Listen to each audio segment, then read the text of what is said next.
ఆశీర్వదించి అభిషేకించి ఉన్నాడు. రక్షణ, విడుదల, ఆశీర్వాదం లేక వేదన పడుతున్నారా? 25 సంవత్సరాలుగా కుంచనపల్లి ఇమ్మానుయేలు స్వస్థత గృహంలో దైవజనులు రవికుమార్ గారు, అరుణ రవికుమార్ గారుల ద్వారా దేవుడు చేస్తున్న అద్భుతాలు. అంటే 18 సంవత్సరాల పిల్లలు లేకపోతే ఇక్కడికి వచ్చినప్పుడు అయ్యగారు ప్రార్థన చేశారు, మళ్ళీ పాపనిచ్చాడు.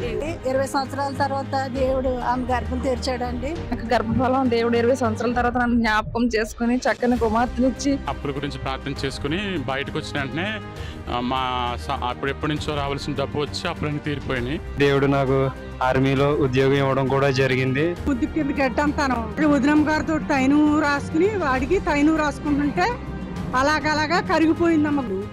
యవ్వనస్తులను ఉజ్జీవంతో నింపుటకు బ్లెస్సీ గారి ద్వారా వినిపింపబడుతున్న వర్తమానాలు, ఆత్మాభిషేకంతో ప్రిన్సీ గారి ద్వారా చేయబడుతున్న ఆరాధన ఇప్పుడు మన బి కొండేపాడులో. ఆశీర్వాద అభిషేకం, ఆశీర్వాద అభిషేకం, ఆశీర్వాద అభిషేకం, విడుదల, స్వస్థత, తైలాభిషేకం.